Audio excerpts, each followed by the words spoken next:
Hello, church family. It is so good to be with you here tonight. And let me tell you, if you're here in person, man, it's so weird to say if you're here in person. If you're here live and stream with us, I'm amped up. Last week, I was pumped. I was really excited and ready to go. And I sweated so bad that I went back and watched the video, and I was like red faced and just wet, and it was just like, it was such a mess. So this week we got the shorts on, we got the t-shirt on, and we're like, the air conditioning's pumping in the room, and we're ready to go. We're really excited. I want to say thank you all for being here, especially if you're here with us live, and especially if you're here with us for the very first time. If you've never stopped by, you were just sort of scrolling through Just Chatting streams, and you spotted us. My name is Mark, and I am the pastor here at Lux Digital Church. That's where you are right now. You're at Lux Digital Church, and we're so honored and privileged to have you with us. I just want to challenge you and encourage you to take a bold and courageous next step by saying hello in the chat or dropping a follow. If you drop a follow in post-show today, I'll give you a shout out and let you know that we know that you're here. It'll also come up on the screen. And if you are here and you just want to drop a comment in the chat, I promise I'm not going to do anything weird with it. I'll just try to give you a shout out. We want to welcome you from the chat as well and just say thank you for being here. Our dream team is so pumped that you're here to join us. If you're joining us later on and you're listening either VOD or watching on YouTube or listening over podcast, we also want to welcome you. You're a member of our church family and we value you. We know a lot of our church family actually catches the streams and the services after they've already been live, and we just want to let you know that we love you and we cherish you and we appreciate you. But we also want to encourage you to join us live because there's something special about being live in chat. There's something a little bit different, and as often as we can, we try to actually engage with chat. I'm looking at the live stream chat. I can see what's going on. I can see people giving hashtag Dream Team up in here. I can see people giving some hype and some amens in chat. I appreciate all of those things. And you can come alongside us and do that along with us. Right now at Lux, we are wrapping up a series here at the church called Freedom and Fruit, or New Beginnings, Freedom and Fruit. But before we dive into what we're actually wrapping up or getting ready to wrap up tonight, we only have this week, and actually next week is the closing message in this 12-week series that we bid in. I want to give you an idea about where we're going, because at the end of this month we're going to be kicking off a series that I'm particularly excited about called Whisper, based off of a book by Mark Batterson called Whisper. And in each of our series here, we have a common theme or common thread, a common comment that goes throughout all of the messages. So this 8-week series, we're going to be saying this: God speaks in more ways than we think, but we must learn how to listen. God speaks in more ways than we think, but we must learn how to listen. I see my Australian friend who's here in chat. Welcome. Glad to have you with us. Welcome, welcome. I can't read your whole name because it's really long, but I'm glad to have you here. Welcome to the stream. So that's going to be our comment for the next series. We're going to be focusing on that over 8 weeks. God speaks in more ways than we think, but we must learn how to listen. One of the questions that I've gotten more than any other, especially when it comes to spiritual guidance as a pastor, is how do I hear the voice of God? How do I know when God is talking to me? How do I know when it's not me talking to me? Really is the question that people are asking. How do I know when it's God and I'm not just hearing voices? How do I know that I'm not crazy? How do you listen to God? Do you really hear God speak out loud to you? Do you audibly hear the voice of God in your life? And these are questions that I always have gotten throughout my last decade or so of ministry. And really the question they're asking over and over again is, how do I hear God's voice in my own life? I long to be directed by and to hear the voice of God. I have things going on in my life and decisions that I need to make or crossroads that I'm at, and I would like to know what God has to say to me. The reality is God speaks to us in a wide range of ways, and the book Whisper by Mark Batterson goes over many of them. In 7 out of the 8 weeks, we're going to be going over 7 of the ways that God speaks to us. The reality is hearing audibly from the voice of God is a very limited and small fraction of God's vocal range, and he has the ability to speak to us through a wide range of circumstances and situations, and we can learn to actually tune our ear to the voice of God and see the way he's at work and the way that he's speaking to us and leading us in a wide different range of ways And we want to begin exploring that because, like we talked about last week, it's important that we actually tune our ear to the Holy Spirit, because then we can follow the Holy Spirit. We can experience the fruit of the Spirit and the new life that Jesus promised. In addition to that, small groups get kicked off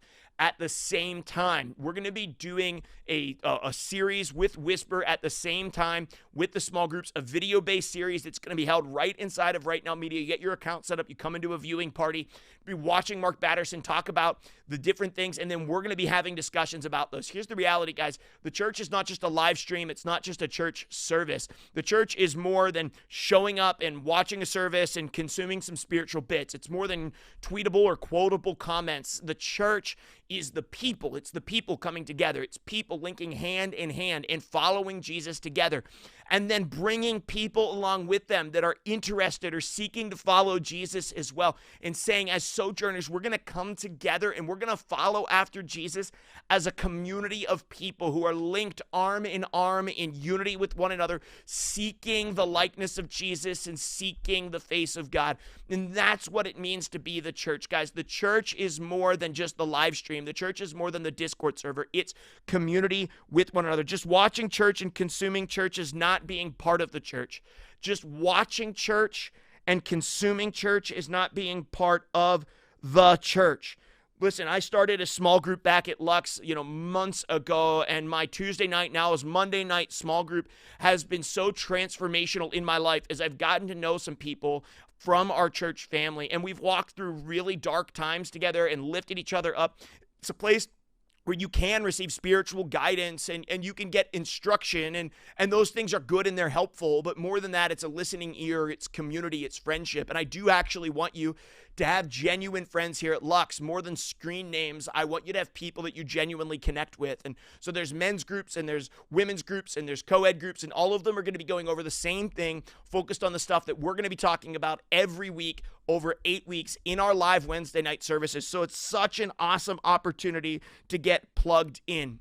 Now, in the series that we're wrapping up this week and next, we've been looking at Paul's letter to a church is in ancient Galatia, modern-day Turkey. He wrote this incredibly powerful letter to instruct them because the churches had been sort of going astray, and they'd been asking this question over and over again. It's the question that we've asked throughout the series: how good is good enough?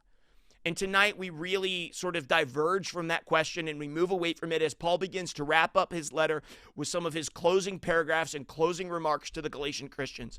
But all of the book of Galatians echoes with the same feel and the same vibe. From beginning to the end of the book of Galatians, we get the same general thoughts or the same general idea, and that is that the Galatian Christians had accepted a gospel message of salvation through grace alone by faith, where they had received Jesus as a free gift and their lives had been radically changed. But they immediately began adopting Jewish customs and laws that was trying to make them earn their right to get into heaven, to earn their right to salvation, to earn the grace and the forgiveness that was offered freely through Jesus Christ. And as they picked up these things, they came into bondage or slavery to the laws of the Jews. And Paul wrote this letter to them to free them from the bondage of the law. And in his closing paragraphs, Paul starts off with this powerful statement, and I can't wait to dig into it tonight because it might be some of my favorite stuff in all of the scriptures, and it's this: dear brothers and sisters, if another believer is overcome by some sin,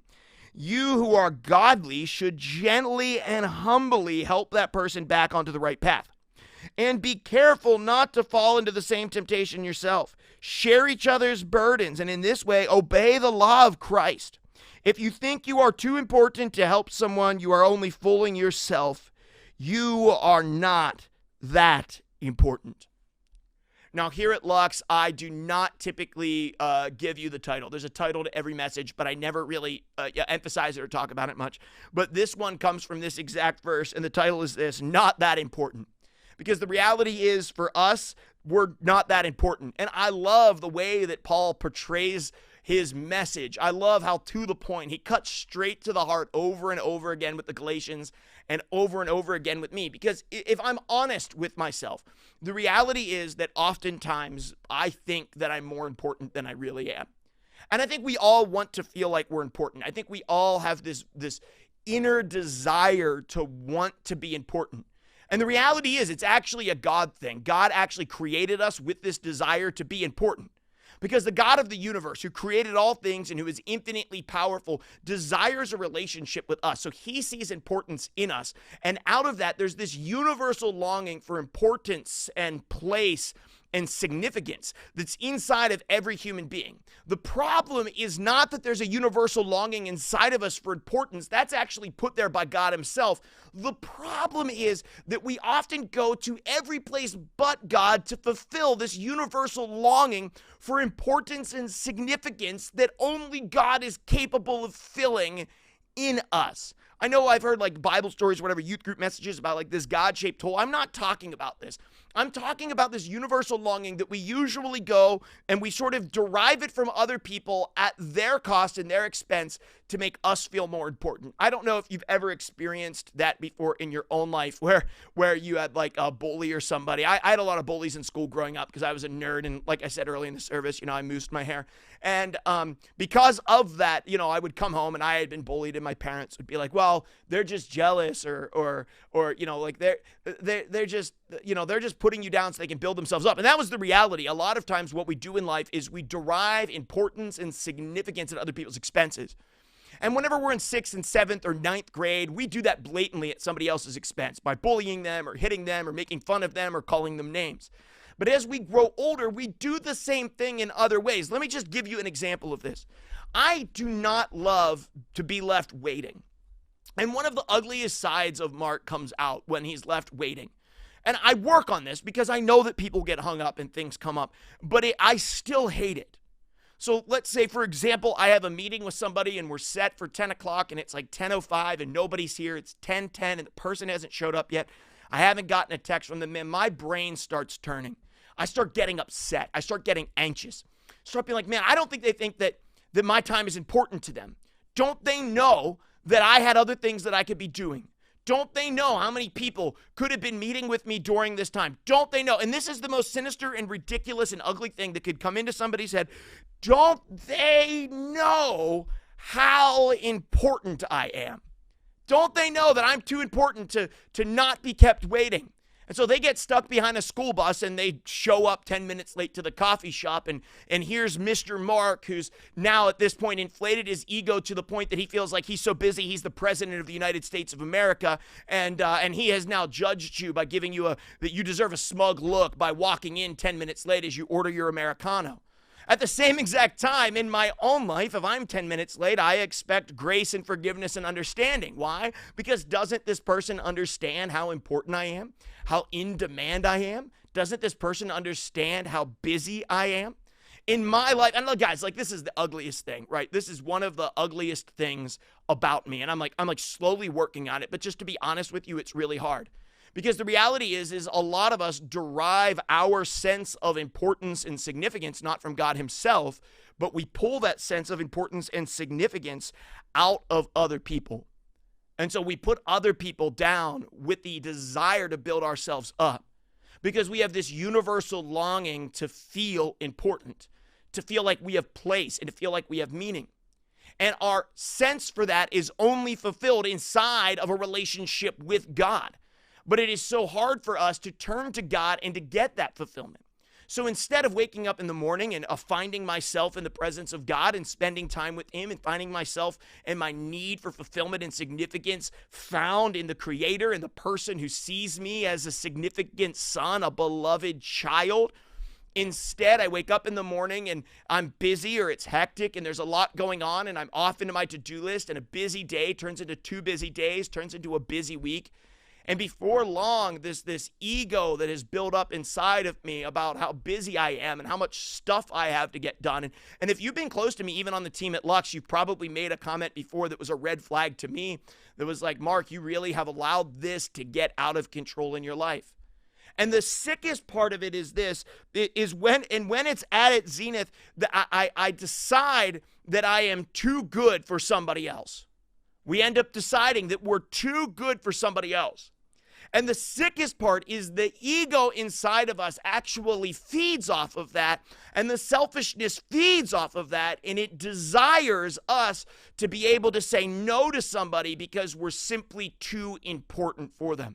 So finally, I'm too important for a person, or I'm too important for a messy situation. I just don't have time to be able to put myself in that situation. And granted, there are messy situations that we need to have boundaries with and we shouldn't enter. But a lot of times what ends up happening is in our own desire to feel important, this God longing inside of us, we end up attempting to fulfill that by deriving it from other people. Because we don't actually take the time that we need to turn to God first. And inside of that. And so Paul is just saying, listen, if you think you're too high and mighty, if you think you're too important, if you think you're too significant to help somebody, you're not. You're not. You must be humbled. And there's this beautiful thing that happens when we go to God and we receive our sense of significance and importance. When we realize that what God has done in our lives and the way that he loves us and how he sacrificed himself with us is sufficient for us. Because when our sense of meaning and self-worth and significance comes from God himself, we're fulfilled and we can go out of the world in love and peace and compassion. Because we don't need to get anything from somebody else. But when we wake up in a chaotic state and we never spend any time with God, and days turn into weeks and weeks turn into months, and that need and that desire for significance grows inside of us. And instead, what we end up doing is we going to other people and our ego grows. But instead of ever being satisfied, that ego just becomes outrageous. It goes rampant through our relationships, and our selfishness destroys the people around us because we're trying to use them to fill our own need and to fill the never-ending ego that is built up inside of us. We're not that important. Then Paul says this, pay careful attention to your own work, for then you will get satisfaction of a job well done, and you won't need to compare yourself to anyone else. For each of us is responsible for our own conduct.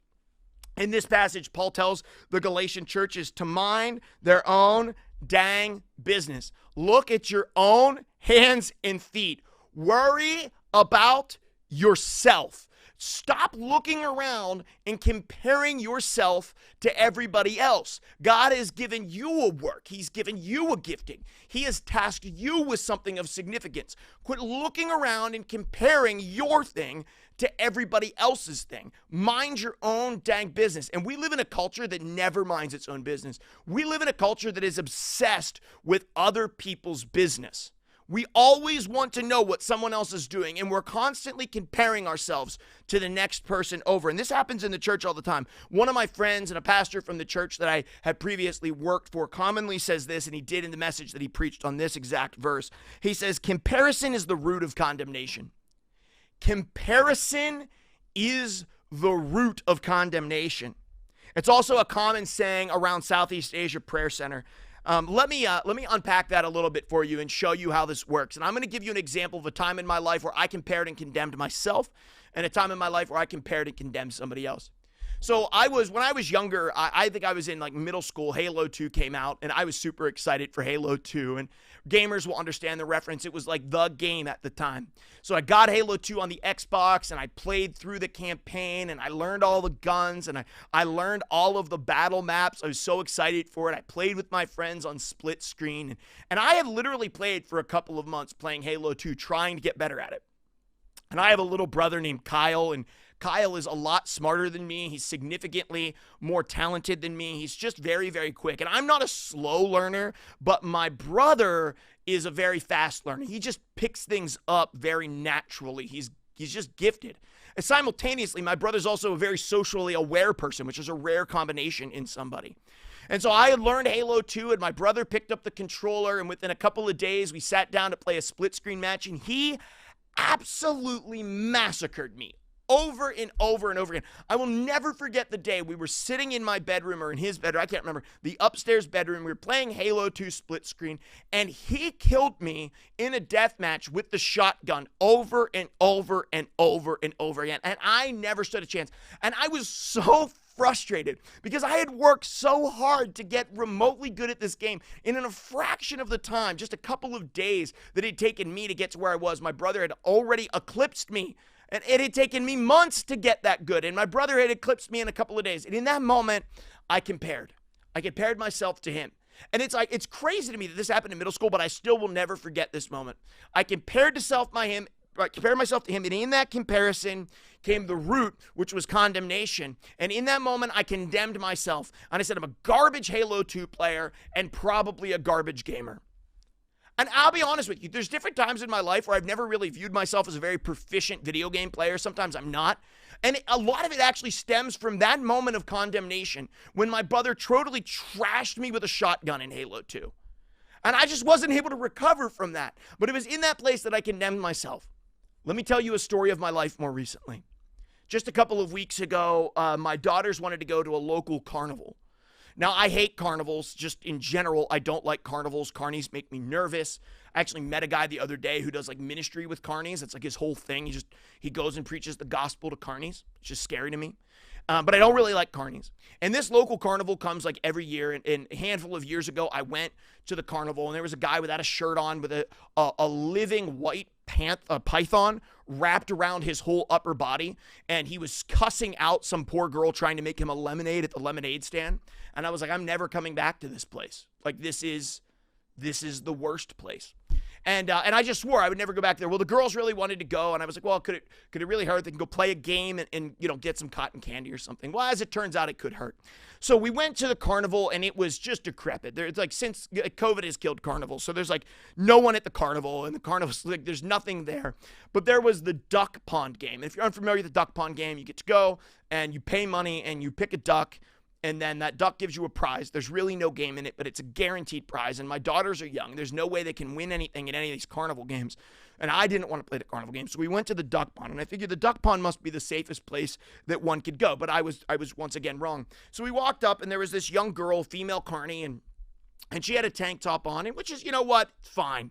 No problem, chick wearing a kind of a tank top. And so the girls, we pay the money. And then that's when I noticed, like, we pay the money, and I'm like looking down at the ducks, and I'm glancing up at the prizes, and I realize that she's not wearing anything underneath of the tank top, right? And I'm kind of like, oh, like, that's a little trashy. But hey, like, it's okay. Like, we're at a carnival, right? If free spirits aren't at home at a carnival, where could they possibly be free at? It's fine. It's fine. It's not a big deal. But then when we picked up we paid $7, and they picked up like four terrible ducks, and we were winning something that was worth a nickel. I looked up, and I realized that not only did she have a tank top on and nothing underneath of it, but her tank top was like as opaque as an Afghan that you would throw on the back of your couch. And that was at the moment where condemnation entered my mind. And I just began, I compared, and then I condemned. And the comparison wasn't between this girl's attire and my attire, or this girl's attire and my children's attire, but my condemnation was between the girl's life choices and my life choices. What had taken him to where she was right now? Likely high as a kite, half dressed, running the duck pond game at the carnival. And I'm like, what? Why could this girl not be running the knife toss where you throw rings and win a crappy butterfly knife? Like, why is this the chick who's at the ring toss? Is this the most equipped carny for the job that's built for the youngest kids, right? And all this stuff is running through my brain, and I shuffled my kids off to the next carny train wreck, and we got some bad tasting cotton candy and headed home. But it was in that moment that condemnation had welled up in me. And I just thought to myself, like, I'm better. The decisions that I have made have put me in the situation that I'm in, and I'm better. And I didn't know this girl's life story, and I didn't take any time to talk to her, and she really wasn't really connecting all the dots, even at the game. She had no clue how much money we had handed her, and obviously there was a lot of her life that was a mess. But in that moment, comparison took root in my heart and became condemnation. And when comparison comes into our lives, it's just as easy to condemn ourselves as it is others. And if you don't believe me, after church tonight, take out your phone and just start thumb flicking through social media. And try to track how many times you quietly, silently, mentally condemn either yourself or one of your friends on social media. Either because you're not as beautiful as them, or you're not as important than them, or you're not as significant than them. You take your hands off of your eyes off of your own hands and feet and what God has tasked you to do, and you begin comparing the thing that your Father gave to you to do, the significant thing, the work that he's entrusted you with, and you begin comparing your thing to the curated and false lives of your friends on social media. And that comparison creates condemnation. And then we live in the most isolated, anxious, and desperate and depressed culture that's ever walked the face of the earth. The next generation is more lost in their own ego and simultaneous self-hatred than probably any generation of people that have ever walked the earth. Why? Because we have stopped gaining our sense of significance from the Creator who gave it to us, inflating our ego, and we've compared and condemned ourselves throughout our entire lives to anything and anyone, creating intense self-hatred that cripples us. But Paul says you're not too important. Turn to God for your sense of identity and self. And don't compare yourself to others. Instead, turn your attention to the work that you have before you. Paul closes out this section of his letter with these words. Getting towards the middle of chapter 6, he says, those who are taught the word of God should provide for their teachers, sharing all good things with them. Don't be misled. You cannot mock the justice of God. You will always harvest what you plant. Those who live only to satisfy their own sinful nature will harvest decay and death from that sinful nature.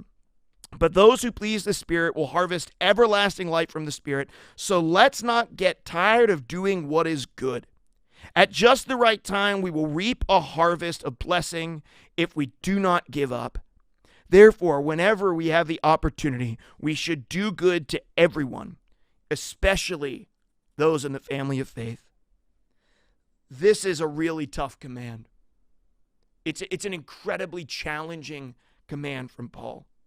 He says, never get tired of doing what is good. And I don't know about you, but at different times in my life, and oftentimes in my life, really, I get tired of doing what's good. I just get exhausted. Don't you get exhausted? As life beats you down and you're dealing with anxiety and you're trying to derive self-worth by pulling it out of other people, as I'm writing sermons and doing devotionals and I'm leading team trainings and I'm investing in people and doing spiritual counseling online, we're building Lux, and part of it is this desire to make myself feel important. I'm doing it for Jesus as long as I get to feel important doing it, right? And then I'm comparing myself and my work to the work of others. And I'm saying, God, you've entrusted me with this mission to start an online church and to reach people. But do you see how many people this is reaching? Do you see how cool their church is? Do you see what they have going on? And the heart of condemnation comes in, and it begins to harden my heart towards myself and towards others, breaking my connection with my Father and making it hard for me to seek significance. And then in all of that, I'm trying to do good out of my own power, not out of the wellspring of health. And this is what happens. We do what makes us feel good instead. We do what makes us feel good rather than what's truly good. We do what makes us feel good rather than what's truly good.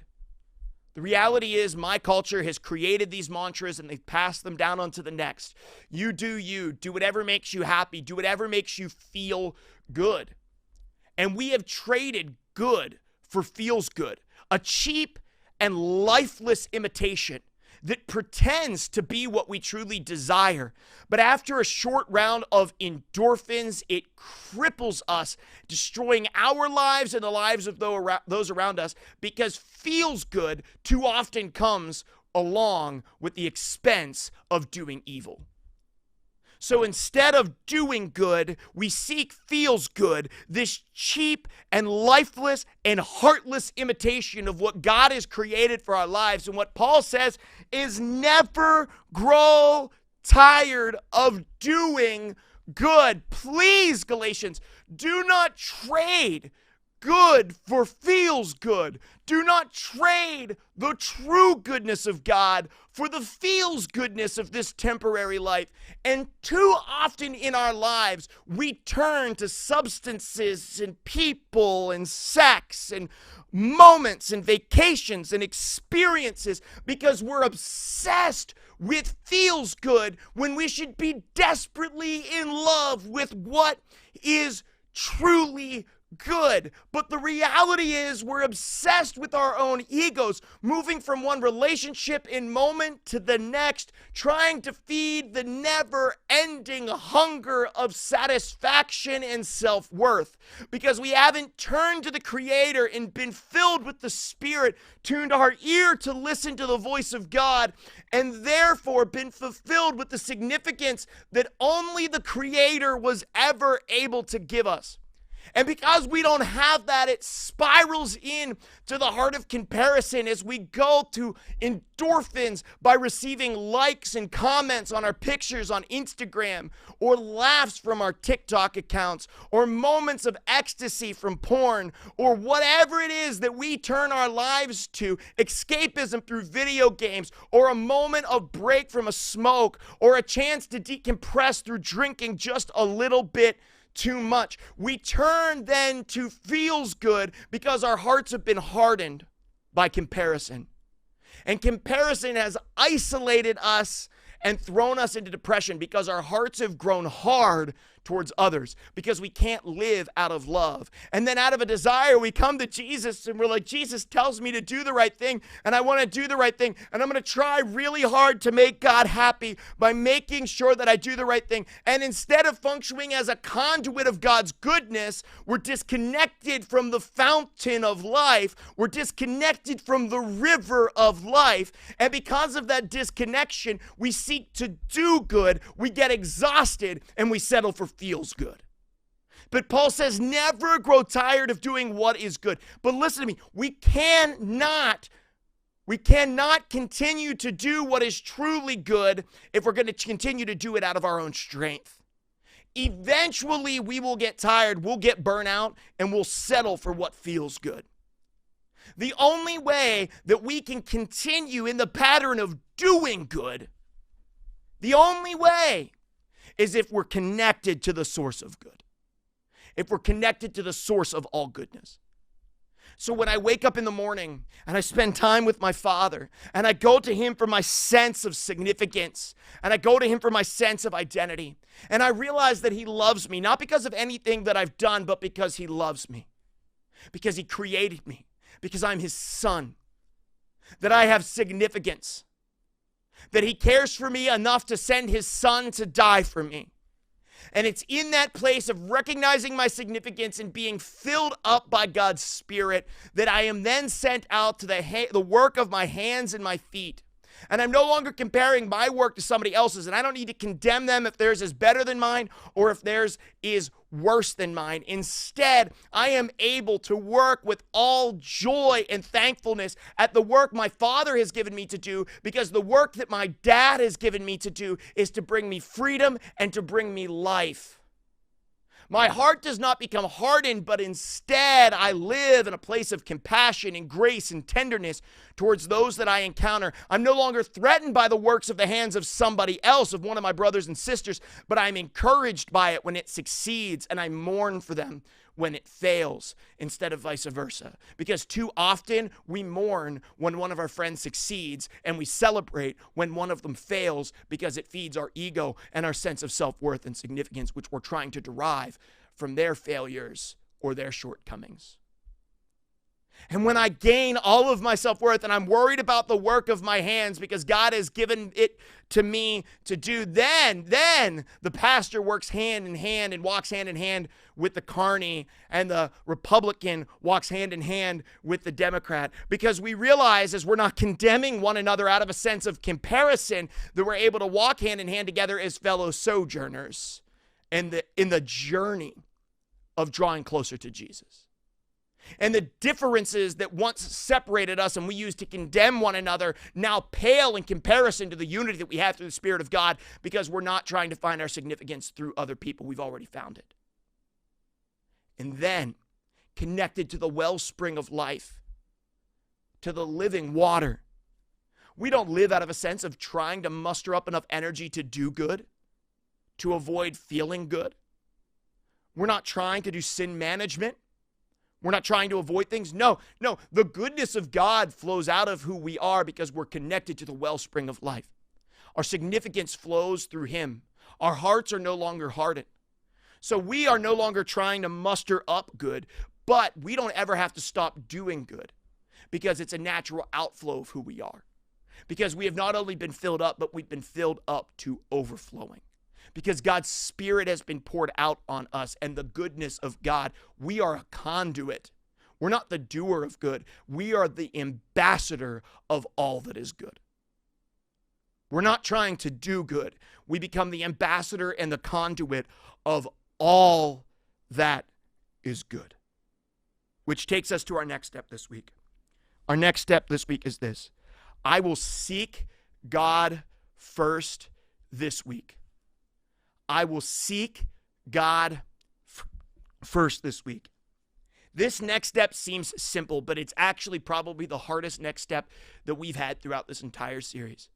It seems simple, right? Seek God first, just wake up in the morning, grab my cup of coffee, sit down with my Bible, read a little bit of Bible, spend a little bit of time in prayer throughout the day, seek God first. Fills me up, and then a catastrophic sort of outpouring of blessing and goodness comes out of my life as a product of it, right? Seek God first. But we all know what the reality is. Tomorrow morning, you and I are going to wake up and one of our kids are going to be sick. Or we're going to wake up late and we're going to be rushed to get out the door to get to work. Or somebody is going to tick us off or annoy us on our commute. And all of the things that we desired to do will kind of be rushed out of our lives because we're so easily distracted. And then when we leave without our true understanding of who we are, satisfied in the person of Jesus Christ, what ends up becoming a product of that is we end up trying to derive our sense of self-worth from the people around us throughout the day. And that's not even talking about the internal battles that are going on inside of each and every one of us. Because the reality is when we wake up tomorrow and we want to seek God first, we have to battle the inner demons of doubt, self-hatred, the names that we've called ourselves, the belief that we'll never be able to connect to God, the belief that we'll never be able to hear from God, the belief that we're too evil, too sinful, too whatever, too distracted, too ADHD, too dyslexic, whatever it is, too unlovable for God. So when we do find that silent time and go to him, it becomes hard to connect to him because of the inner things that are going on inside of our spirits. And we need healing. But the reality is, the more we do it, the easier it becomes. The more we learn the ebbs and the flows of coming close to the Father, of seeking his heart, of having this outpouring, this sort of chain reaction of blessing that comes from our life. This understanding of who I am because I am a son or a daughter of the Creator. And I don't need to prove anything to him because he loves me unconditionally. He sacrificed himself for me, totally and completely. And then out of that place, I begin to have this outflow where I don't live in comparison or condemnation. And it gets easier each day we do it. The more often we turn to God, the less often we compare ourselves to others. The more often we turn to God, the more we are capable of saying no to feels good and saying yes to what is truly good. Let's pray. Father God, I love you and I thank you. I thank you for being a father who not only puts a longing in our heart for a deep sense of satisfaction and self-worth that comes only through you, but you actually provide solution to that if we would tune our ear to you and spend time with you. I pray for Lux Digital Church this week that this message, which I believe is maybe the most important one of the series, would truly strike home. That we would no longer be satisfied with feels good, but we would have a deep, deep hunger for what is truly good. That we would no longer be satisfied with making ourselves feel important at others' expenses, but our deep desire to really have that need satisfied would draw us into you. That we wouldn't be people who live in comparison and condemnation, but that we would live free of those things to truly love and have compassion on people, even people who aren't like us, don't believe like us, don't vote like us. I pray, Father, that you would fill us with your Spirit tonight to help us and enable us to connect with you deeply, to go to you first. In your name we pray. Amen.